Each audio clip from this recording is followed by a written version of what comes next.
We have recording in progress. Well, we have plenty of time to talk about process and how you're doing and all those kinds of things.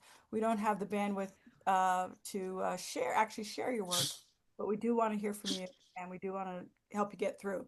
So after our 20 minutes, we want to talk. And if we want to have a question or something like that, Amrita in New Work Development can tell us how to get in touch. Absolutely. Hi, everyone. Welcome to Watch Me Work.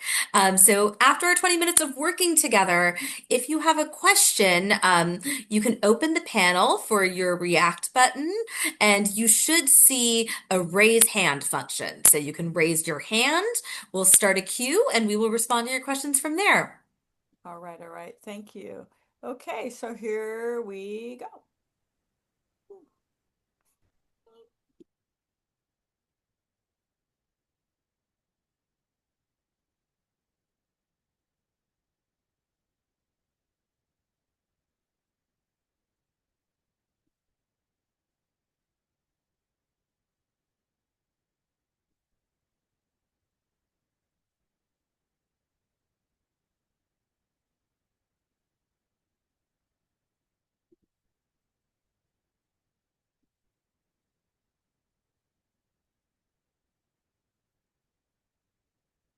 We can keep talking.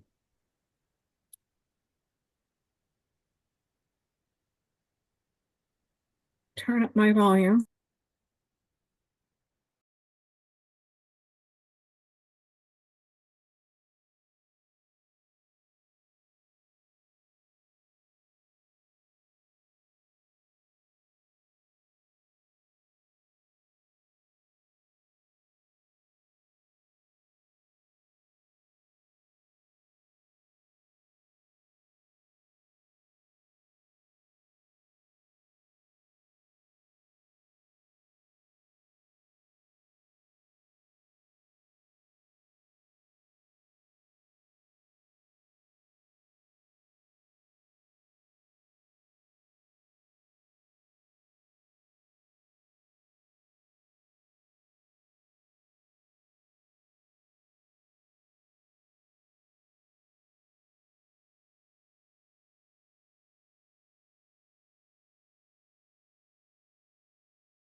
Okay, everybody.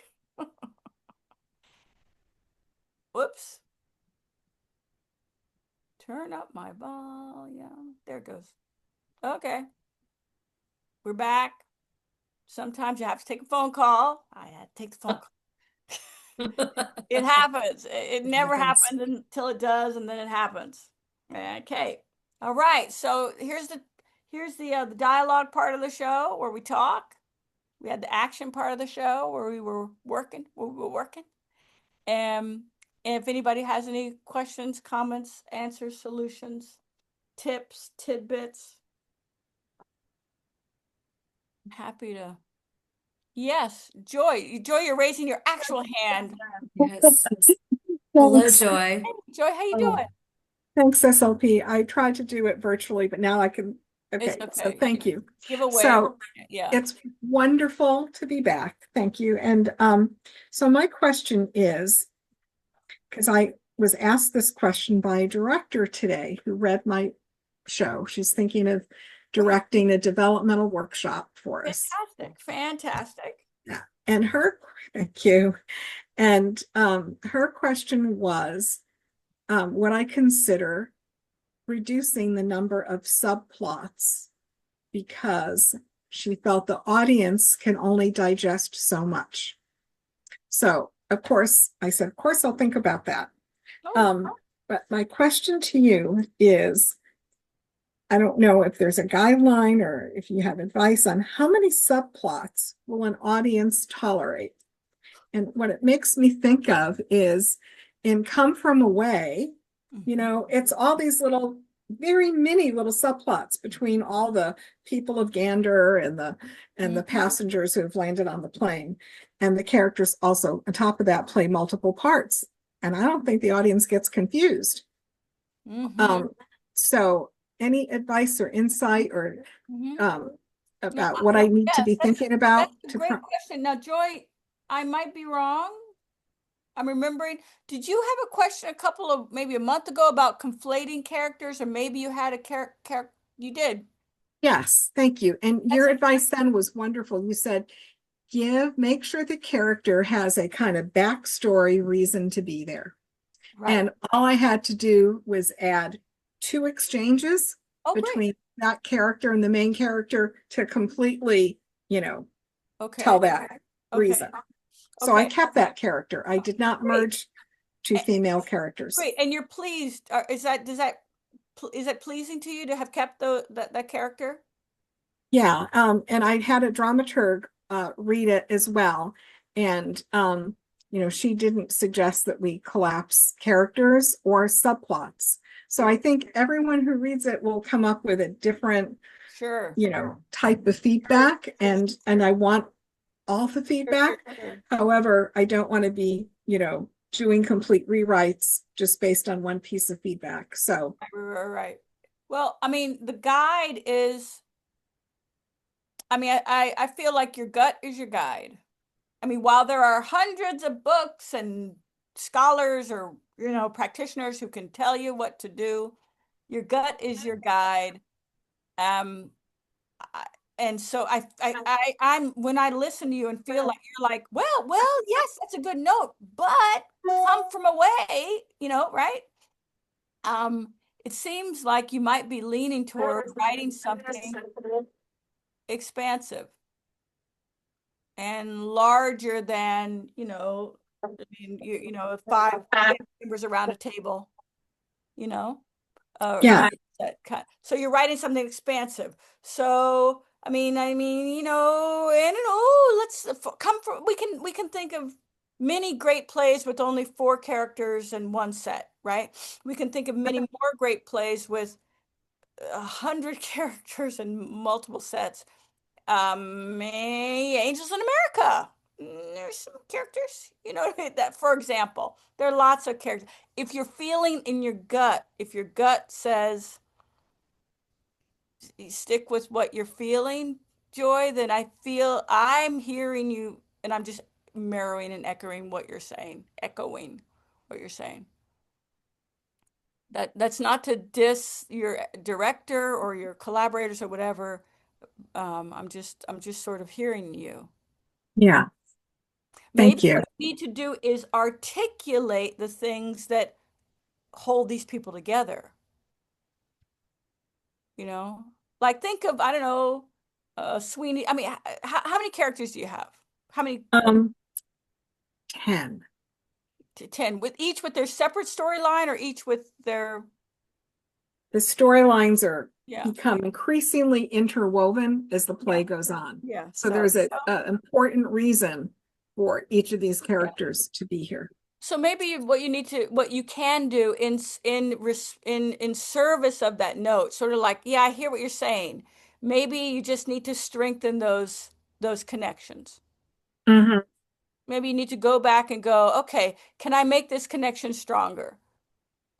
Because it's like an orchestra or a jazz, like a nonette or like a jazz combo. If you've got 10 instruments, 9 instruments, or an orchestra with lots of instruments, you want to, when that oboe comes in, you want to feel like, yeah, now it's time. Now that's a good, we want that sound instead of, it's just taking me away from what I really want to hear. They support the theme.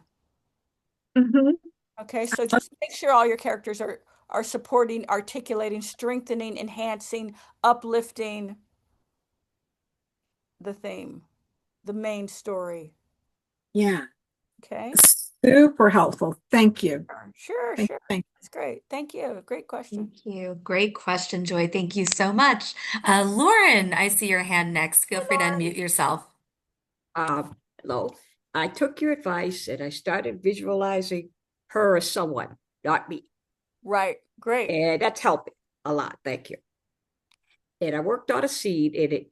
My question is, what about the editing process in the process of this? In terms of, I've never really, maybe because I'm not as experienced. I have experienced. I've been doing it for a while, but I didn't see the editing process as part of this whole process for some reason. I saw it as just like a nuisance. Ooh. But it's not a nuisance at all. Ooh, wow. It's a saving grace. Totally. So And I also, what turned you around? What a 180. What turned you, it's from a nuisance to a saving grace. Lord, what happened? because I finally said, okay, um, I've got to read this critically. Okay. Almost not detach, but say, okay, in this process, I've got to look at my stuff with a critical eye. Not be overhanded, but just a critical eye. And then I'll look at, okay, I don't need this. This is I could do this thing. I could do this different. I think a better choice. And I'll look at it. It works. It totally works. But also, another question is, I think in the process, some of us have to learn to put the thing down for a couple of days and go back to it. Yeah. I think that helps me. Yes, yes, definitely. I get too attached almost, kind of weird, because I'm like, oh, I wrote this. Oh, good. Like a little kid, Ooh, Well, too but funny. that's a good, I mean, to pat yourself on the back is Yeah, literally, I mean, actually, it is a way of pushing yourself forward if you think about yeah, right, right. So, it. It's actually moving you forward. So that's a good thing to give yourself some praise at having written something is a good thing. We're not yeah, going to look bad at that. And then to, like you said, Lauren, to be able to look at your work critically and say, now let me give this a read through and sort of prune, if you will. That's a skill. It's not a nuisance. It might feel difficult, oh, yeah, but that doesn't mean it's not valuable. yeah. So I think most writers want to feel like they wrote something and it's just the cat's meow, right off the bat, that usually, even for the, even, you know, Steinbeck, it wouldn't be true. I don't know. I don't. I mean, I know his work. I don't know Yeah, him. I don't know what his What he process thought. was, but I mean, I think, I think. Well, I don't know about that. That's a long conversation. that's true. I don't feel that. I don't feel like, oh darn, it's not brilliant. I mean, no, I don't think I was just, Okay. oh geez, a lot of work, but what else am I doing? What Right, do? right, right, Binge right. watch a TV Exactly. show? You know, Okay. what are we doing? What are we here for? You know, this is what I'm here for, so I might as well do it. You know? Oh, yeah. And then you find out who you really are by like how well you rewrite. You Yeah, know, we're, it's a we're beautiful doing saying. this Yeah, because we have a story we have to tell. At least that's the only reason I would do this. It's too exhausting. It's too much energy. I do it because I feel like I have to do this story. That's it. That's for me. That's how it works for me. and it's more fun than watching television. Oh, definitely. Oh God, yeah. Mary Tyler Moore, hilarious, Oh, brilliant. okay. Oh God. Anyway, what percentage is there a formula for like dividing the process? Like, okay, I get the first draft. Now I need to look at it. Now I need to edit. There's no formula that I can What do you think mean a of. formula? What do you mean a formula? Like how many days you should spend on editing? What do you mean? Yeah, yeah, I yeah. don't know. How you spend your I mean it varies. It varies. You can write something and then it can be, 600 pages long and you can spend, you know, years editing it. right, right. You can write something can be 5 pages long and you could spend, 30 minutes editing it.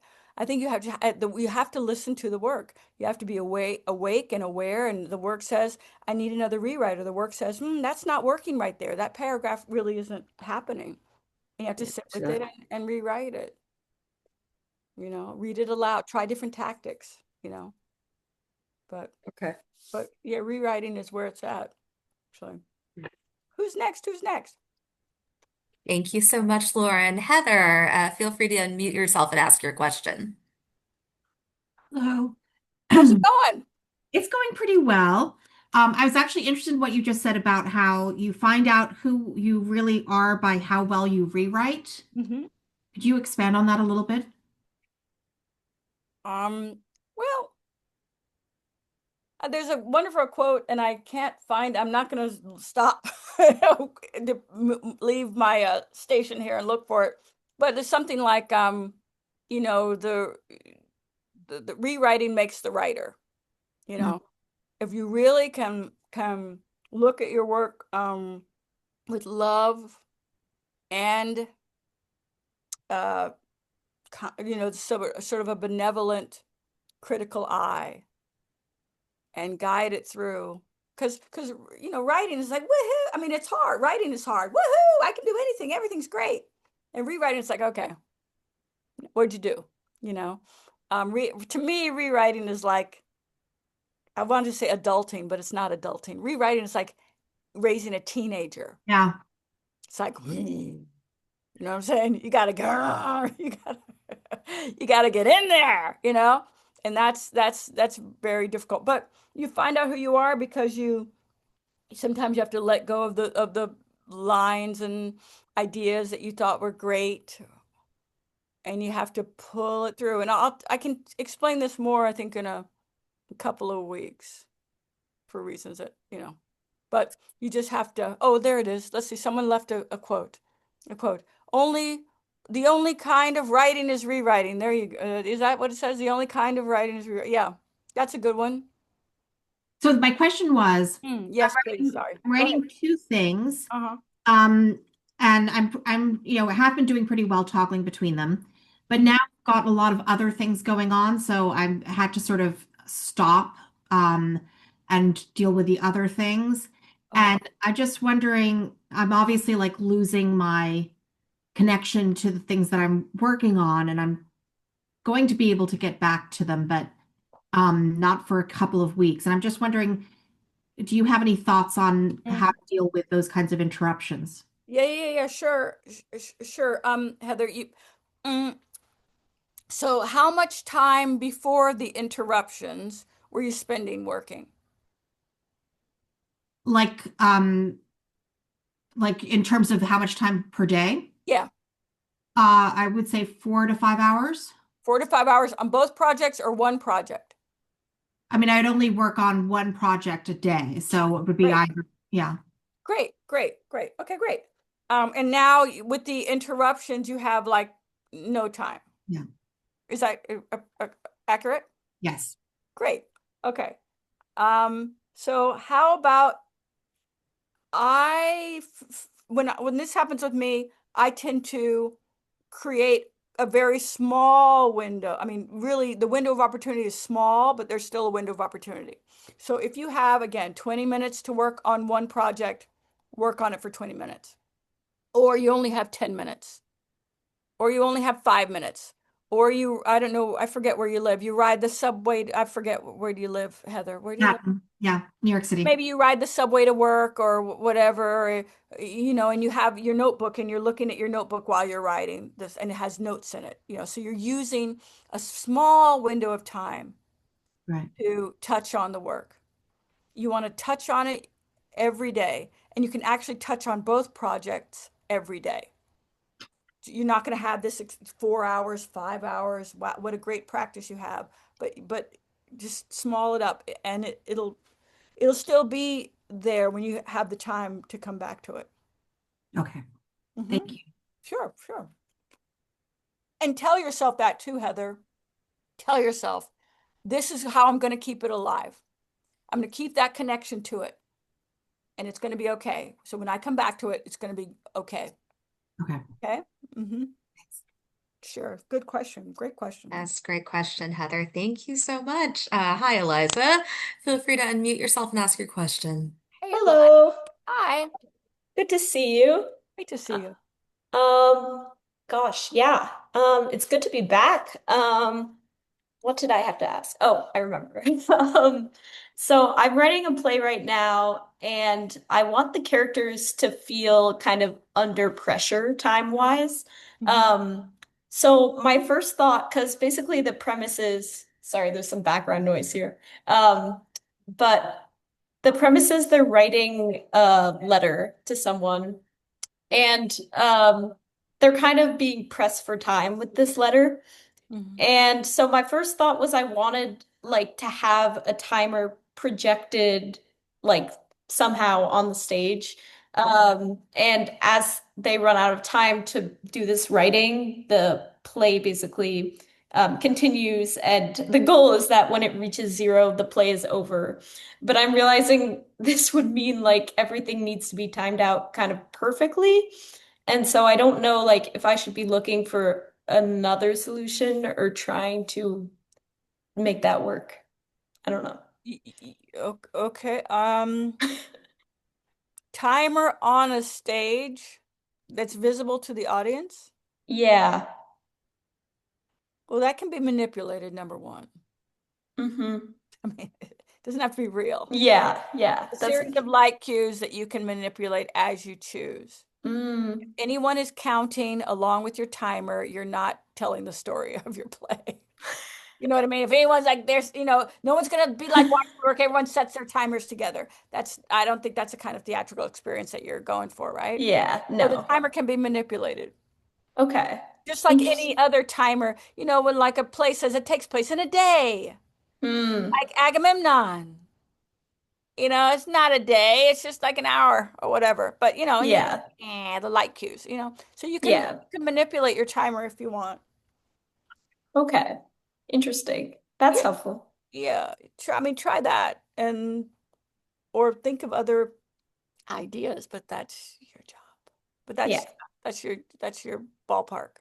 Got it. Thank you. Hey, you're welcome. Great. Thank you, Eliza. Hi, Marcus. Feel free to unmute yourself and ask your question. Hello, everyone. Hi, Hey. Ms. Parks. Thank you for joining us with us. I'm over in DC. Really, I'm in Baltimore right now. I just got off of my IATSE shift. I'm a stagehand over here. Oh, right And, on. sometimes I feel like I'm in the chain gang a little bit, 3 shifts in 24 hours, but we move. So I definitely relate to your question about trying to find time in your day to write stuff. And I'm going to keep it brief. I do have a couple of thoughts about it. Like for me, I just finished a play and I did 2 readings that were friends in the apartment, really small, really cute. And I recorded the audio that I just like played back the scenes for how they were delivered. And I just like find myself editing the script all the time. So like to your point, Mr. Parks, like listening to the work, my work like would not shut up. And it's like haunting me. And like you like get to a point where the characters talk and like they're like trying to win the scene, and it's just like, I'm like up at night, like, oh, he would say that, oh, she would say that. And even like when I'm on the clock, don't tell the steward or the boss, but like don't let my notes app, like write a little jot down, or do like the voice in the middle, like put a little short pocket and talk, like going to like a little monologue. And I'm really like a poet, but I've realized that with my poetry, there were like some like themes that were overarching, and like turned that into a play. And some voices were like kind of like monologues. Like that was a fun little kinship. And just now in our writing session, I like began to novelize or like even like ask like questions like where the other play can go, the other one I'm developing. So that was fun. I want to share. But really, really the thing that I really want to talk to you about and everyone here is like the play that I wrote is like a satire, like the crazy bamboozle kind of situation by Spike Lee with a bunch of different heavy themes. And it works differently as a piece of literature or like the closet drama, like that's read. But when I had actors come into the room, like they're reading some pretty intense subject material, it's funny, but then like you realize that it's being performed in the dark, but like when it's actually in light and with people involved and audiences involved that don't look like me, and like it's kind of like I created something like Rosemary's Baby type shit. And it's like when it's introduced, no, not like the stories like that. It's just like I'm introducing like something to a world that could be painful for people. It isn't provocative without cause, but either way, it has like a burden or a weight to it. Anyway, I'm gonna start rapping about it. But I do think like I feel like the responsibility of it after hearing it come from different people's mouths when I had the reading. And I'm wondering what to do with the weight that I feel that comes with, if that makes sense. Or like what the like I know about accountability writers, like ways to make actors feel safe. I'm very into that. But I think for the first time, like this poet turned, like did film, whatever, but that's even more controlled space. But theater is so out in the open with so many people involved. I'm just trying to be responsible for what I'm doing. And given your work history and all the things that you've done, I wonder where you fall in line with that. And if anyone else wants to talk in the chat too, I'm curious to know like what I mean, of course, like art is supposed to move. And it is moving. It's maybe moving a bit too much, but it's moving. I'm just like trying to figure out what to do with what I'm making, essentially. I think your questions are really deep, Mark. I mean, I feel like I feel that we do have a responsibility to ourselves, to our communities, to everybody we invite in the experience. Mm-hmm. We have responsibility. So I mean, you could go out on the street and just start doing stuff. Right. But because you've invited people into your work, whether Yeah. it's reading it or reading it aloud or performing it, you have a responsibility to them. And I feel that has to be part of the creation of the work. Right. So that's part of the DNA